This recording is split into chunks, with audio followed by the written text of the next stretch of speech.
warahmatullahi wabarakatuh.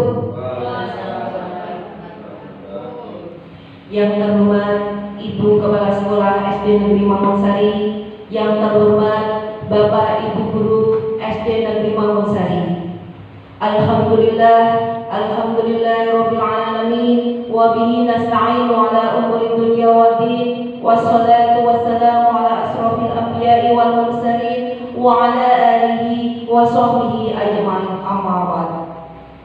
Pertama-tama marilah kita panjatkan puji syukur kehadirat Allah Subhanahu wa taala yang telah memberikan kita nikmat sehat sehingga kita semua dapat berkumpul di acara diseminasi disiplin positif calon guru penggerak angkatan 10 Kabupaten Tulungagung. Sholawat beserta salam semoga tetap tercurahkan kepada junjungan kita Nabi besar Muhammad sallallahu alaihi wasallam. Acara selanjutnya yaitu pembukaan. Marilah kita buka acara pada siang hari ini dengan bacaan basmalah. Bismillahirrahmanirrahim. Acara selanjutnya menyanyikan lagu Indonesia Raya.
Hadirin dimohon duduk kembali.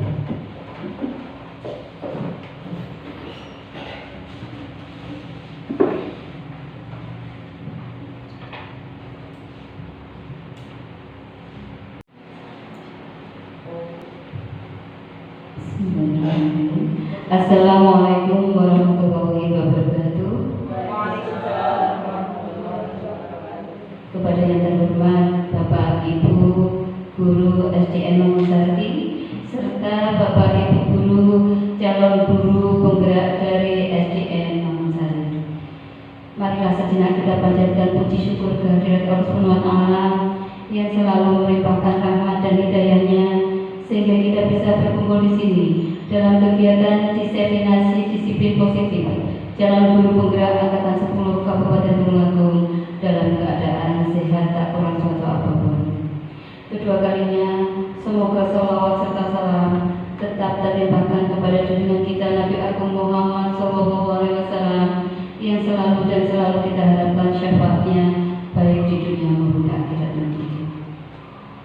Bapak Ibu Guru yang kami hormati, alhamdulillah pada pagi hari ini, siang hari ini kita diberi kesempatan untuk melaksanakan diseminasi disiplin positif calon guru penggerak. Alhamdulillah kami ucapkan terima kasih atas semangatnya yang luar biasa kepada Bapak Ibu Guru semuanya. Tidak hanya untuk guru calon penggerak saja, tetapi Bapak Guru SDN Mangunsari semuanya atas semangatnya dan atas kekompakannya. Jujur saya senang sekali, meskipun siang masih tetap semangat nih Bapak Ibu. Dan semoga dengan adanya kegiatan hari ini Bapak Ibu guru calon penggerak bisa menularkan ilmu yang diperoleh dari kegiatannya kepada guru-guru yang lain dan bisa membawa kemajuan untuk SD kita tercinta ini.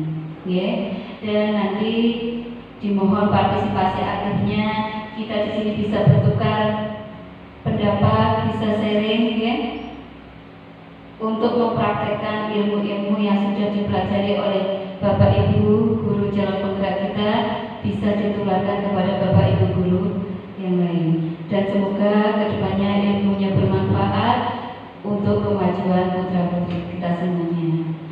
Dan karena waktunya sudah siang, agar kita bisa menghemat waktu dan bisa diskusinya nanti berjalan dengan lancar ya Bapak Ibu, dengan mengucap bismillah, diseminasi disiplin positif calon guru penggerak angkatan 10 Kabupaten Tulungagung dengan resmi saya buka.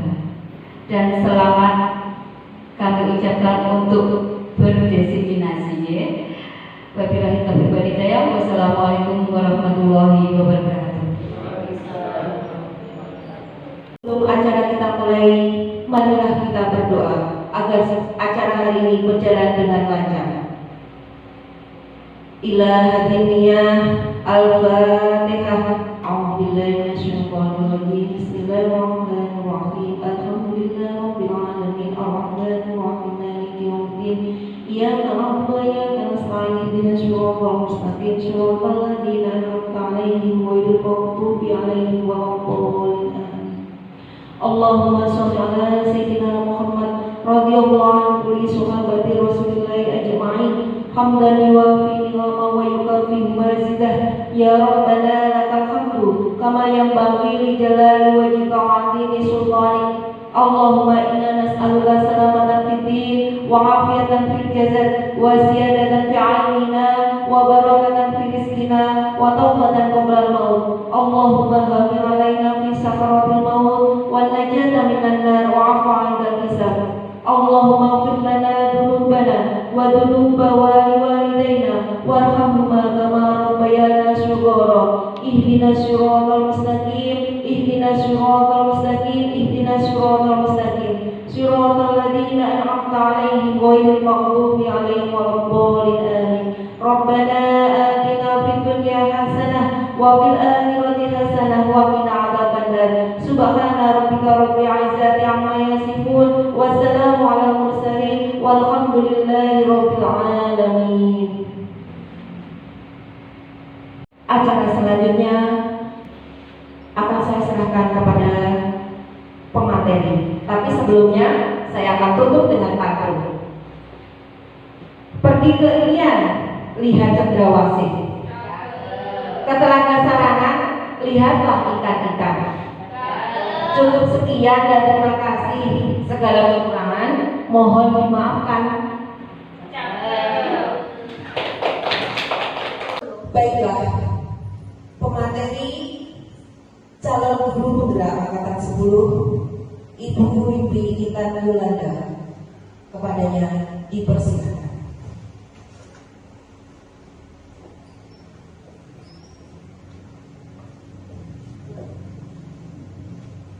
Assalamualaikum warahmatullahi wabarakatuh. Terima kasih Ibu Moderator, terima kasih Ibu Kepala Sekolah yang sudah membuka sesi diseminasi disiplin positif. Perkenalkan, saya Wimpi Intan Yolanda, calon guru penggerak angkatan 10 Kabupaten Tulungagung yang akan berbagi diseminasi disiplin positif.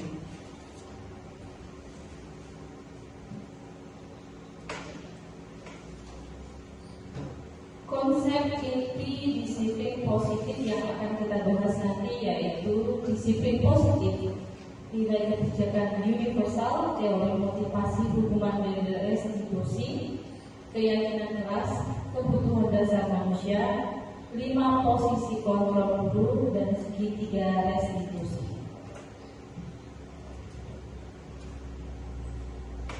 Adapun tujuannya pada kegiatan kali ini yaitu untuk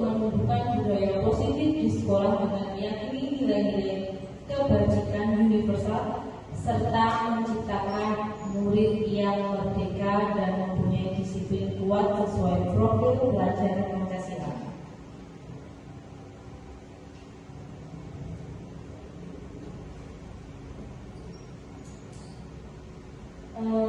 Ini ada kesepakatan kelas yang harus disepakati oleh Bapak Ibu.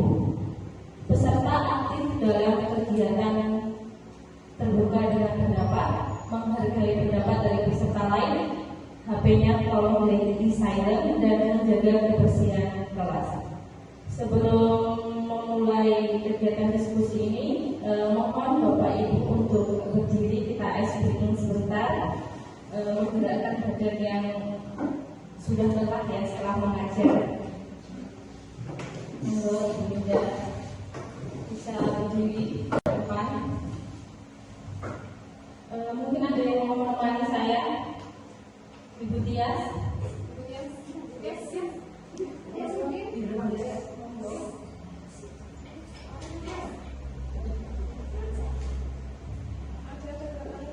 Kita nanti SBD, Ibu Tias ya. Kita sama-sama guru kelas rendah, jadi kita bergerak supaya otot kita nanti lemas ya Bu. Ya. Ya. Ya, disengaja. Ini SBD-nya nanti tangan diputar ketat. Bapak Ibu nanti bisa mengikuti gerakannya. Ibu Linda,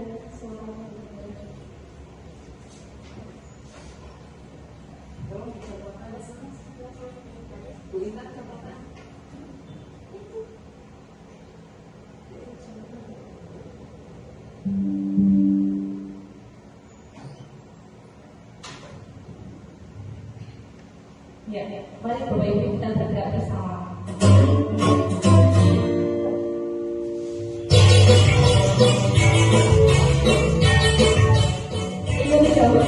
Ini gerakannya yang ada di proyektor. Tangan diputar-putar bergetar-getar,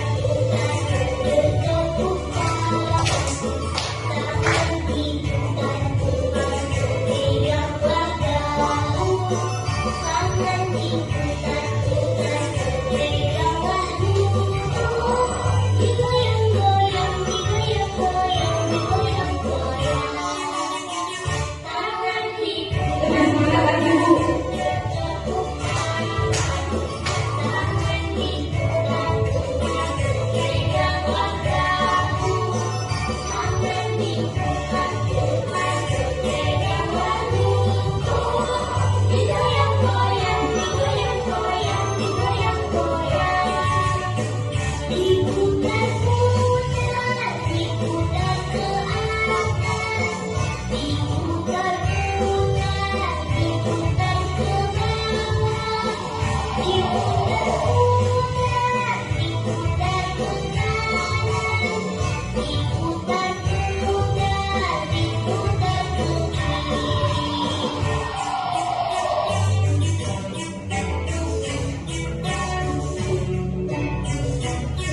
Bu ya. Dan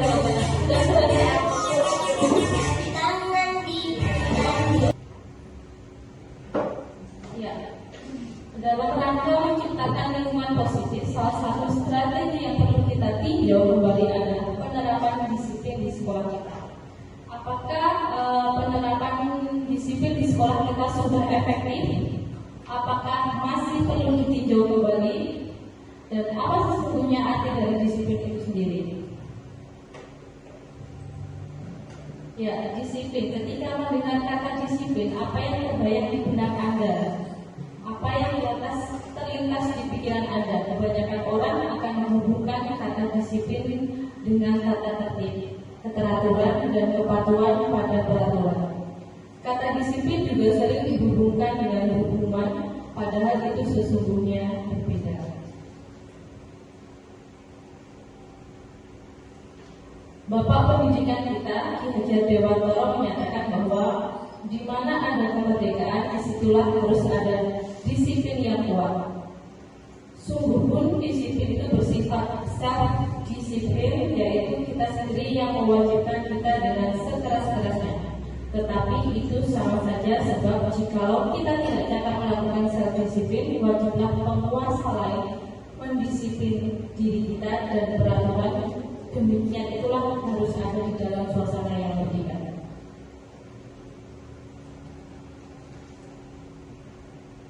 Jadi yang dimaksud disiplin adalah disiplin diri yang memiliki motivasi internal yang ada dalam diri kita. Jika kita tidak memiliki motivasi internal, maka kita memerlukan pihak lain untuk mendisiplinkan kita, atau motivasi eksternal karena berasal dari luar, bukan dari dalam diri kita sendiri.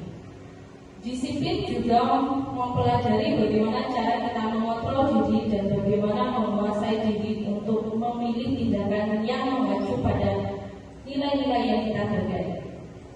Seorang yang memiliki disiplin diri berarti bisa bertanggung jawab terhadap apa yang dilakukan karena mereka mendasarkan tindakan mereka pada nilai-nilai kebajikan universal. Sebagai pendidik, tujuan kita adalah menciptakan anak yang memiliki disiplin diri sehingga mereka bisa berperilaku dengan mengacu pada nilai-nilai kebajikan universal dan memiliki motivasi intrinsik bukan ekstrinsik. Ini adalah nilai kebajikan profil belajar Pancasila, yang mana ada 6 dimensi, yaitu beriman, bertakwa kepada Tuhan Yang Maha Esa dan berakhlak mulia, mandiri, bernalar kritis, kreatif, bergotong royong, dan berkebinekaan global.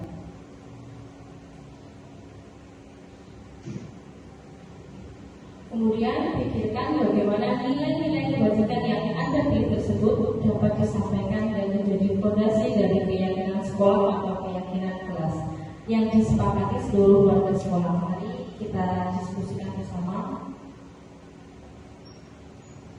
Di mana dalam bukunya Restructuring School Discipline menyatakan ada 3 motivasi perilaku, yaitu 1. Untuk menghindari ketidaknyamanan atau hukuman,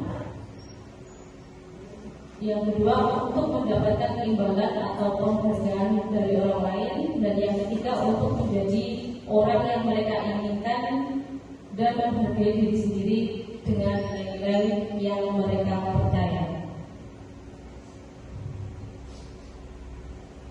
Ini ada 2 kasus ya Bapak Ibu. Yang satu menggantikan kertas tugas teman yang telah dicoret-coret, dan yang kedua lari mengelilingi lapangan basket 2 kali karena terlambat hadir di sekolah. Panjenengan mungkin ada yang ingin menjawab antara hukuman dan konsekuensi. Untuk yang kasus pertama itu apa?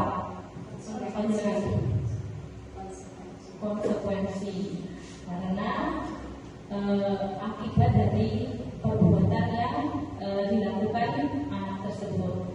Kalau yang kedua berarti hukuman, lebih ke fisik, lari mengelilingi lapangan basket 2 kali karena terlambat dari di sekolah.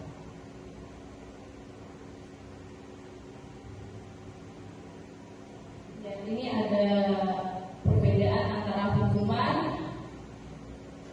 konsekuensi, dan restitusi. Kalau hukuman itu sesuatu yang menyakitkan dan harus terjadi. Kalau konsekuensi sesuatu harus terjadi, sedangkan restitusi merupakan pilihan. Nah, itu nanti akan berdampak pada anak. Kalau hukuman itu akan berdampak pada anak merasa tidak nyaman untuk jangka waktu yang panjang. Jadi anak-anak akan selalu mengingat apa yang pernah dilakukan bapak ibu guru ketika menghukumnya.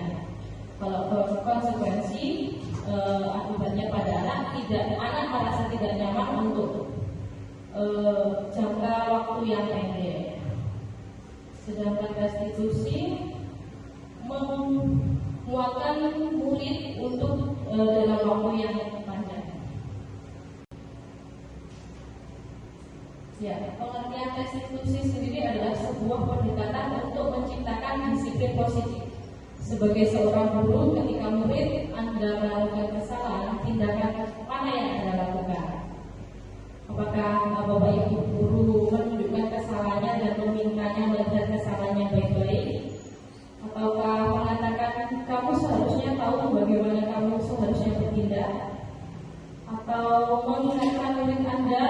melakukan kesalahan yang sama di waktu sebelumnya. Kau bertanya padanya, kenapa kamu melakukan sesuatu yang seharusnya tidak kamu lakukan?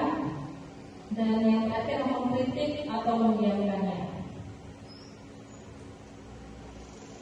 Ya, restitusi adalah proses menciptakan kondisi bagi murid untuk memperbaiki kesalahan mereka sehingga mereka bisa kembali pada kelompok mereka dengan karakter yang lebih kuat. Ini contohnya restitusi, bukan untuk menebus kesalahan, namun untuk belajar dari kesalahan. Cara yang paling baik memperbaiki hubungan, fokus pada karakter bukan tindakan, kawalan bukan paksaan, fokus pada solusi, menuntun untuk melihat ke dalam diri. Restitusi itu menguatkan, lalu mencari kebutuhan dasar yang mendasari tindakan dan mengembalikan murid yang berbuat salah pada kelompoknya. Pembentukan keyakinan sekolah atau kelas. Kalau keyakinan kelas itu bersifat lebih abstrak daripada peraturan yang lebih rinci dan konkret. Keyakinan kelas berupa pernyataan-pernyataan universal. Pernyataan keyakinan kelas senantiasa dibuat dalam bentuk positif. Jadi dalam membuat keyakinan kelas itu tidak boleh ada kata tidak dan jangan, seperti itu. Keyakinan kelas hendaknya tidak terlalu banyak sehingga mudah diingat dan dipahami oleh semua warga kelas. Kelima, keyakinan kelas sebaiknya sesuatu yang dapat diterapkan di lingkungan tersebut. Keenam, semua warga kelas hendaknya ikut berkontribusi dalam perbuatan keyakinan kelas lewat kegiatan curah pendapat dan bersedia meninjau kembali keyakinan kelas dalam waktu ke waktu. Jadi dalam membuat keyakinan kelas ini tidak hanya bapak ibu guru, tapi anak juga dilibatkan. Semisal kita adakan diskusi bersama, nanti di akhir saya akan tunjukkan di semester awal lalu saya sudah menerapkannya bersama anak-anak. Untuk contoh keyakinan kelasnya itu seperti ini, Bapak Ibu. Semisal jangan makan di kelas, itu benar atau benar? Tidak. Seharusnya panjenengan membuat ya seperti bagaimana? Makan di luar kelas. Nah, atau makan di kantin. Jangan lari-lari di dalam kelas. Itu yang betul seperti apa? Di dalam kelas bisa seperti itu. Mungkin lari-lari di lapangan juga boleh.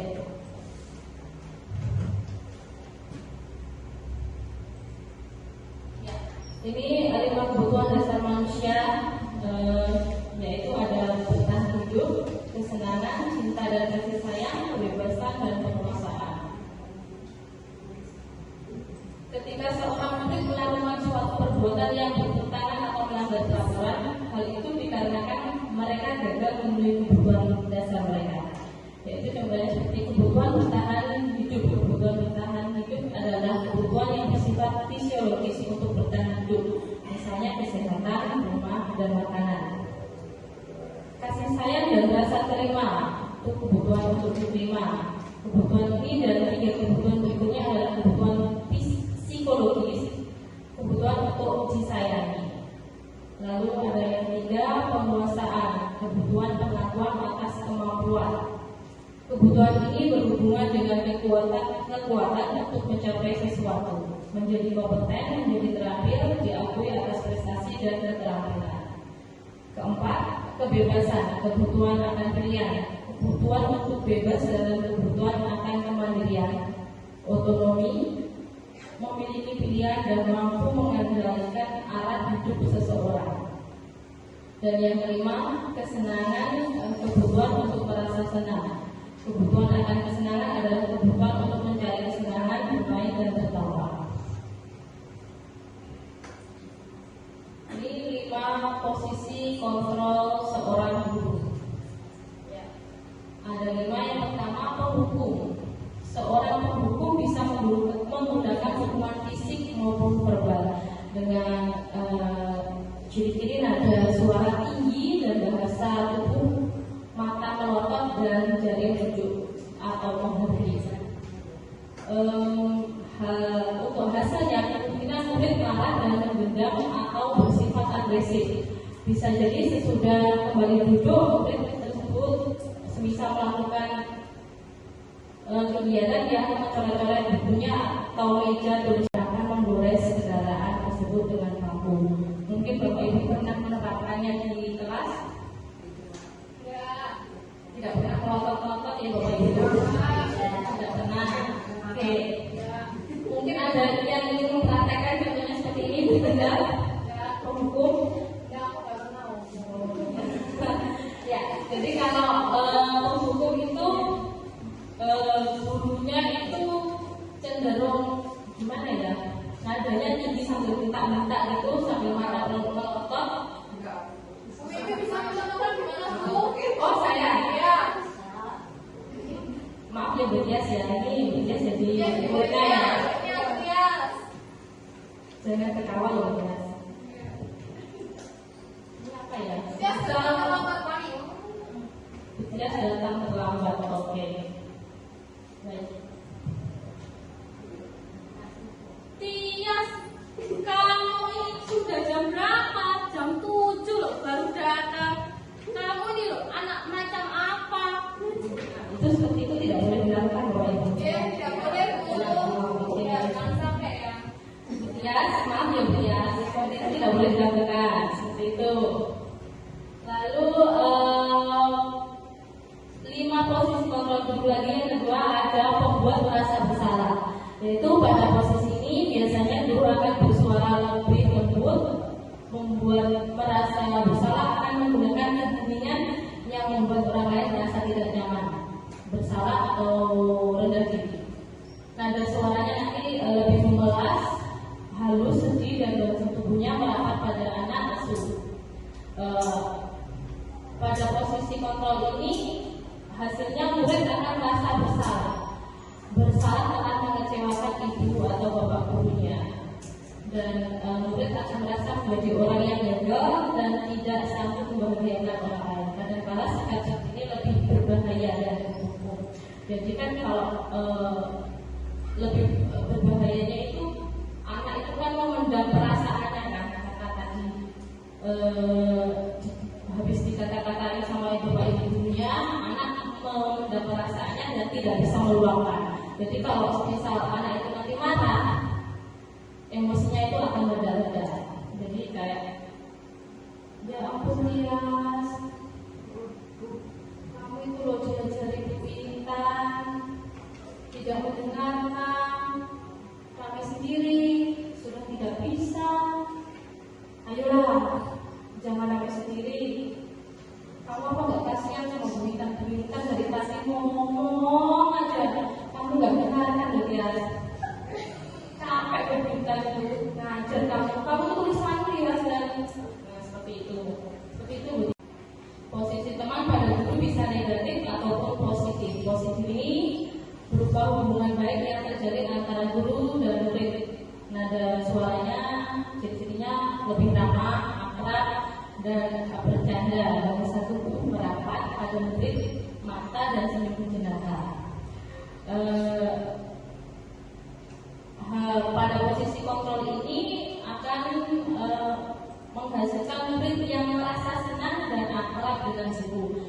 Itu dampak positifnya, tapi ada juga dampak negatifnya, yaitu anak itu jadi tergantung pada guru tersebut, lebih cenderung memilih guru. Tapi kita sebagai guru juga harus menjaga jarak dengan anak didik kita supaya kalau istilahnya gimana ya, anak didik kita itu tidak menghujat, tidak lama juga sama kita. Jadi kita sebagai guru itu lebih menuntun ya Bu ya. Lalu ada 5 posisi kontrol guru, yaitu sebagai pemantau. Yaitu pemantau berarti mengawasi. Pada saat kita mengawasi, kita bertanggung jawab atas perilaku orang-orang yang kita awasi. Posisi pemantau berdasarkan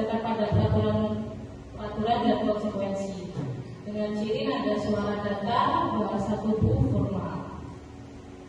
Dan ini akan memberikan hasil, yaitu murid memahami konsekuensi yang harus dijalankan karena telah melanggar salah satu peraturan sekolah. Guru tidak menunjukkan suatu emosi yang berlebihan, menjadi marah atau membuat merasa bersalah. Murid tetap dibuat tidak nyaman, yaitu dengan harus tinggal kelas pada waktu jam istirahat dan mengerjakan tugas. Guru tetap harus memantau murid pada saat mengerjakan tugas di jam istirahat karena murid tidak bisa tinggal seorang diri. Ilustrasinya seperti itu percakapannya antara guru dan Aji. Karena Aji terlambat 15 menit, jadi Bapak Ibu guru bertanya konsekuensi apa yang harus dilakukan jika Aji terlambat. Nah, Aji mengetahui kalau konsekuensinya yaitu harus ikut di kelas dan mengerjakan tugas dan menunda untuk istirahat. Yang kelima, posisi kontrol guru sebagai seorang manajer. Manajer adalah posisi di mana guru berbuat sesuatu bersama dengan murid, mempersilahkan murid mempertanggungjawabkan perilakunya, mendukung murid agar menemukan solusi atas permasalahannya sendiri.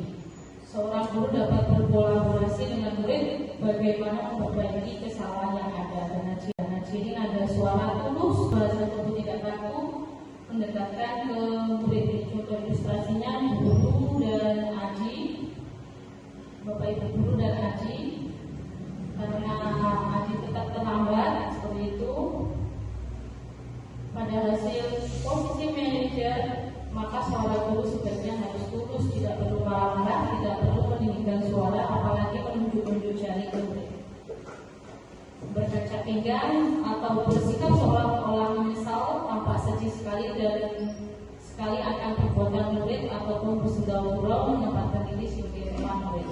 Fokus pada murid dan guru akan memberikan tanggung jawab kepada murid untuk mencari jalan keluar masalahnya, tentu dengan bimbingan dan arahan ibu. Ini ada contoh video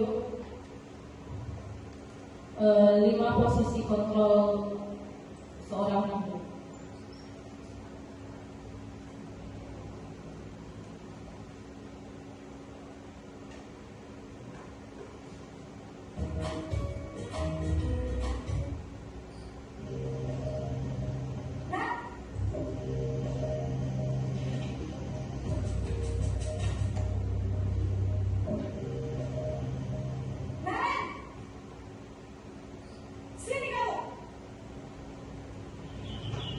Selamat pagi, Bu.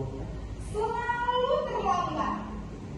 Kamu deh, pasti terlambat. Maaf, Bu. Saya Apa? Apa coba? Nah, ini contohnya gurunya melotot-melotot, muntah-muntah. Ini adalah contoh Bapak Ibu. Malah sekali Posisi kontrol sebagai saya tadi yang pertama apa? Gak kapok-kapok sih kamu. Sudah berapa kali terlambat? Sana, kamu keliling lapangan basket 2 kali. kenapa saya harus keliling lapangan basket, Bu?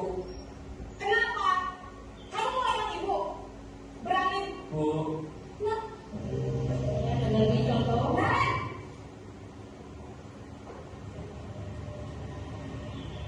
selamat pagi, Bu. Naren, kamu kenapa terlambat lagi, nak? Ya Tuhan, Naren. Dari ibu guru dengan Kamu nada senang ya, keras, ibu susah ya?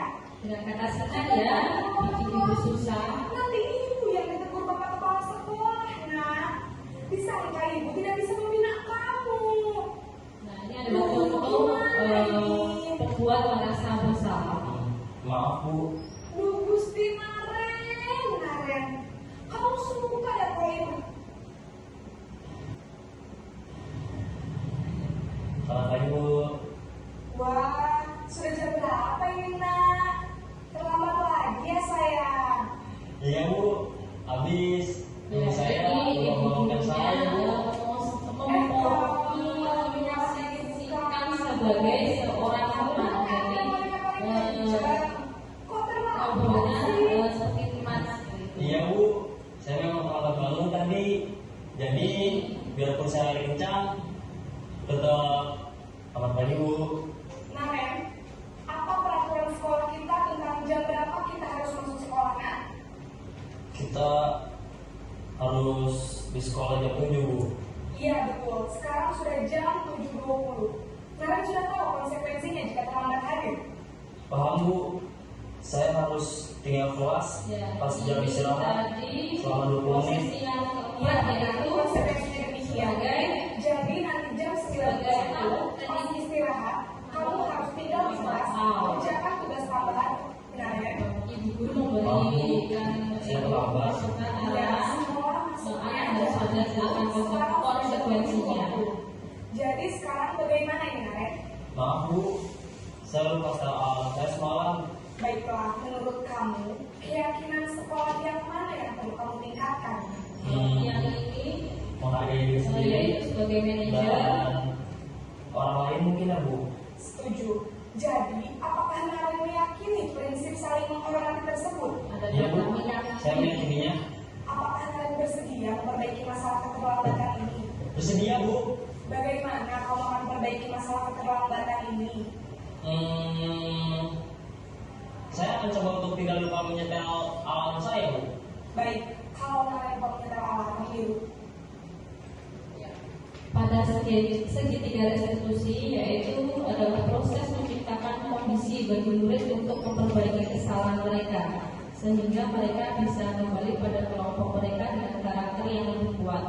Yang pertama, menstabilkan identitas. Setiap orang melakukan yang terbaik yang bisa dilakukan. Validasi tindakan yang salah, yaitu setiap perilaku memiliki alasan kuat yang mendasari. Dan yang ketiga, menanyakan keyakinan. Setiap dari kita memiliki motivasi internal. Itu tadi diterapkan di video yang bagian manajer. Tadi kan menanyakan keyakinan kan.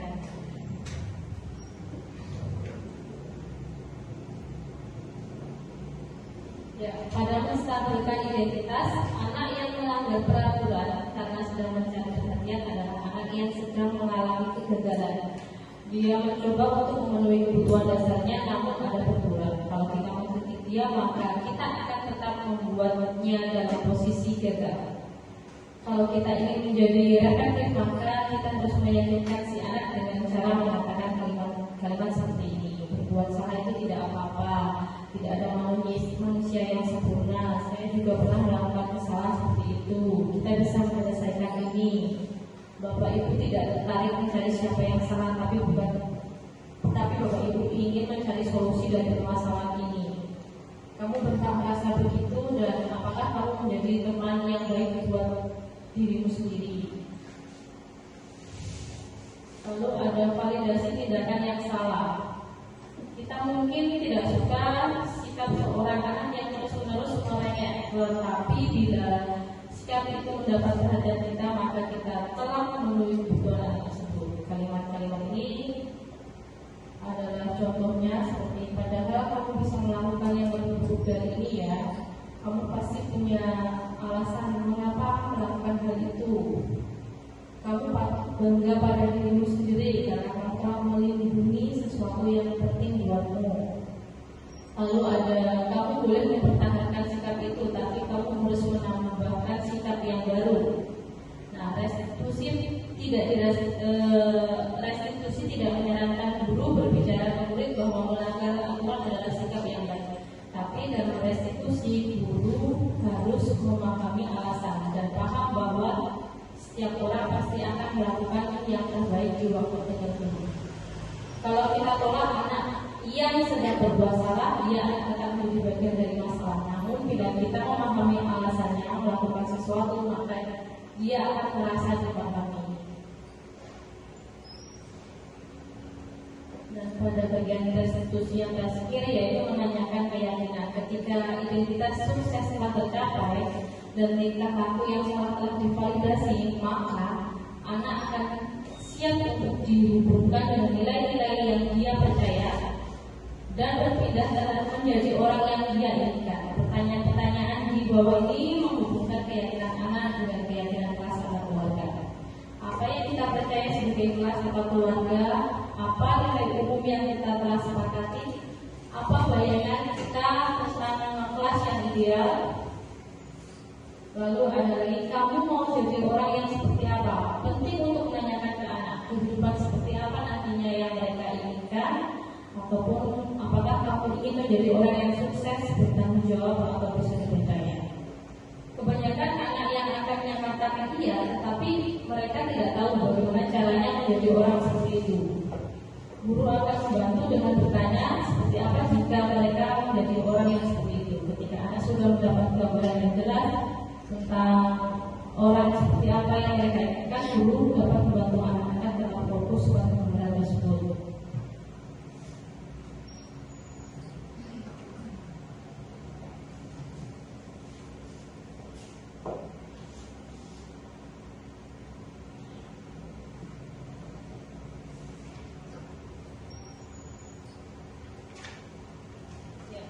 Membuat keyakinan kelas itu akan berdampak, yaitu membangun budaya positif, memunculkan karakter positif, meningkatkan kedisiplinan siswa, membantu menumbuhkan profil belajar Pancasila. Ini yang sudah dilakukan anak kelas 1, membuat keyakinan kelas di awal semester 1 dulu. Tiap anak boleh mengeluarkan pendapatnya, keyakinan apa yang mereka miliki, dan dituangkan pada sticky notes. Lalu itu tadi dari keyakinan kelas tadi dapat diterapkan dalam bentuk kesepakatan kelas yang sudah tertempel pada dinding. Ya, ini adalah contoh praktek segitiga restitusi.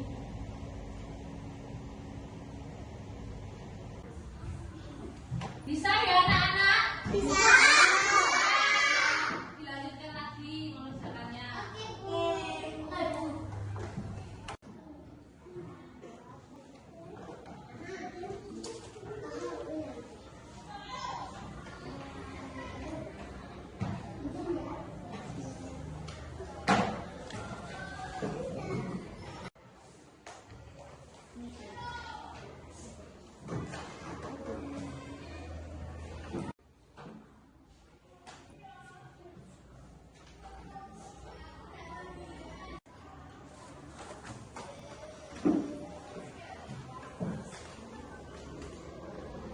Loh, tasku kok terikat? Nasir, kamu kan yang mengangkat tasku ke tas Rehan? Tidak. Alah, nyapo? Nyapo? Nasri, Gibran, ada apa mas? Gak apa-apa. Awakmu kan mengangkat tasku. Enggak, kalau tanya siapa? Abimu.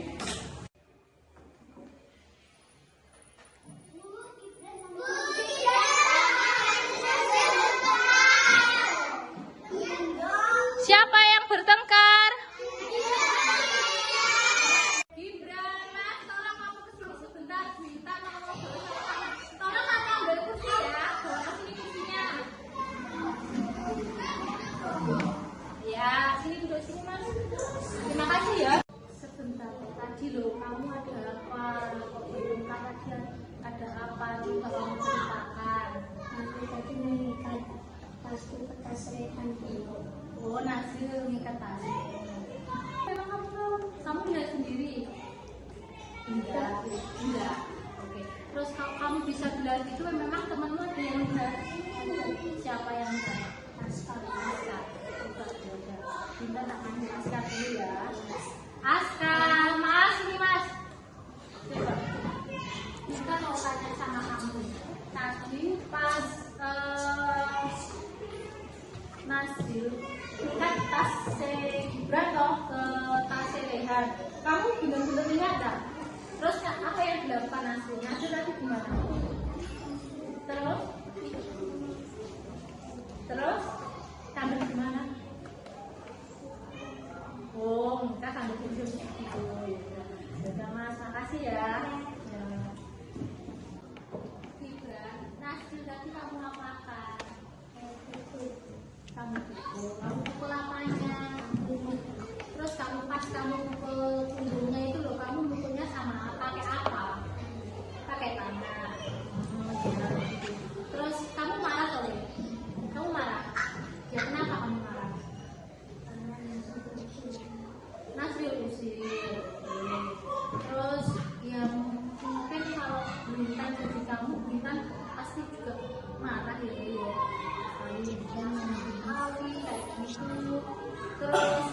nggak mau ngaku temennya, Intan pasti juga marah. Tapi kamu melakukan ini kepada Nasil, benar apa salah tindakanmu? Salah, oke. Kamu tadi mukul, ya kan? Mukul ini. Nah, terus kira-kira lo ya, ada hal buruk lagi enggak ya yang akan kamu lakukan? Ada. Apa contohnya? Kamu mau ngapain? Antum itu ngapain? Tapi ini tadi terjadi enggak? Kamu mukul mukanya terjadi enggak? Enggak. Coba. Berarti kamu bisa menahan diri, ya kan? Kamu bisa sabar, enggak sampai melakukan hal buruk kayak mukul muka. Terus kalau Intan tanya ke kamu, misal kamu tuh kalau dipukul sakit atau enggak? Kalau dipukul sakit, sakit toh? Pernah dipukul atau enggak? Pukul ini pernah enggak? Pernah dipukul enggak? Pernah enggak? Pernah. Sakit apa enggak? Nah, kalau sakit,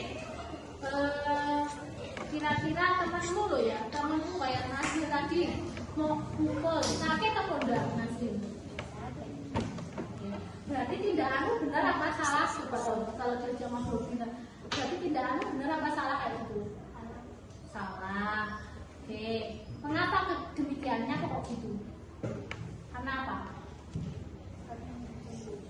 Usil. Ayo tadi pukul itu loh, sakit kan? Nah, tindakanmu salah kan pukul karena sakit. Nah, kalau sampai kamu mukul itu loh ya berarti ada kesepakatan kelas yang dilanggar apa enggak? Ada. Hah?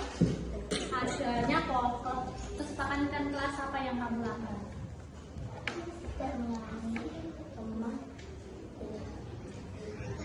Oke, tidak menyayangi teman dan menghargai teman.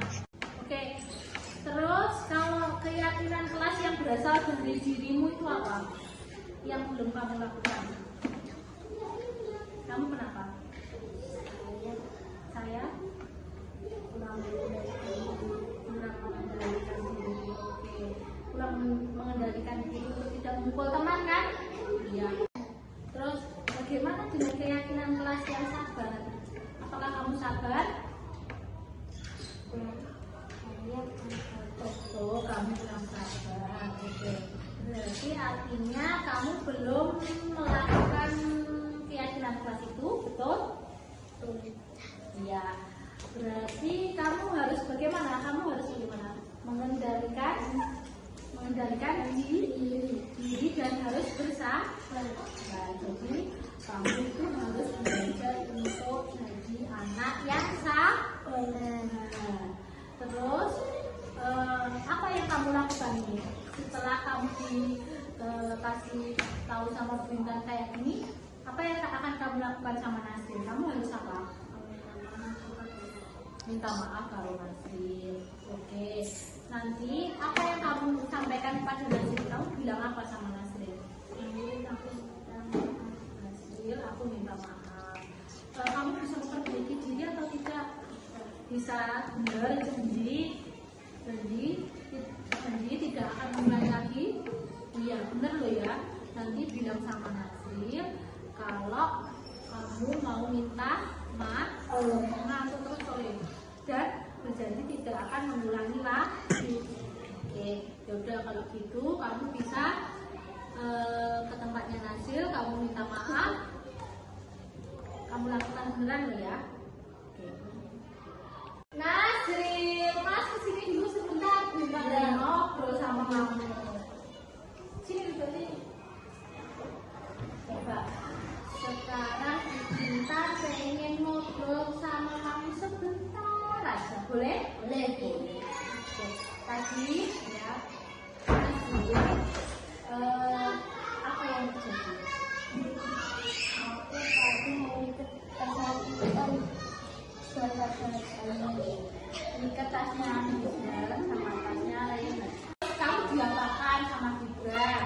Dipukul apanya? kayak gitu. Dipukul punggakmu sakit atau enggak tadi? Sakit ya. Terus kira-kira pas Gibran mukul kamu kayak gitu loh, itu spontan atau ada alasannya? Ada alasannya. Alasannya apa? Aku mengingat kasih aku ayah dulu. Nah, itu berarti kan konsekuensi dari perbuatan kamu yang jelek ya. Terus saat ini kita tanya lagi, artinya kamu berarti sadar ya apa yang kamu lakukan itu salah? Sadar. Oke, kamu berarti sadar diri, kamu mengakui apa yang kamu lakukan itu salah. Oke. Kalau salah kayak gitu, apa yang kamu lakukan? Minta maaf ke siapa? Minta maaf ke Gibran. Nah, apa yang kamu lakukan tadi kan kamu berarti melanggar apa tadi? Kesepakatan kelas apa nih?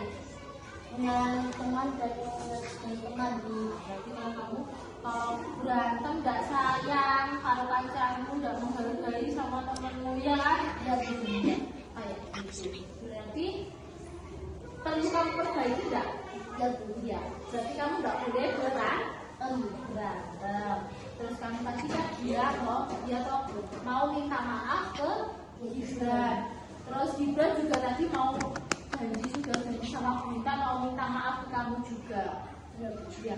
Habis ini kalian bermaaf-maafan. Terus janji nggak boleh mengulang lagi ya. Nggak boleh. Sama teman harus saling sayang dulu sama Gibran. Sudah kembali ke tempat duduk ya, jangan berantem. Ya.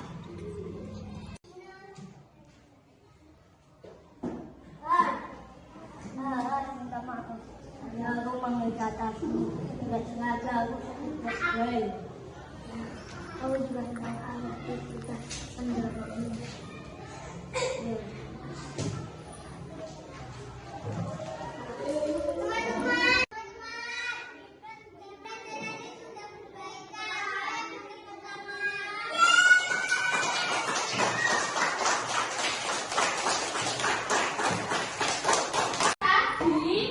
Gibran sama Nasil ngapain?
Terima kasih waktu yang sudah diberikan kepada saya untuk menyampaikan diseminasi ini. Semoga presentasi tentang budaya positif dari saya bermanfaat kepada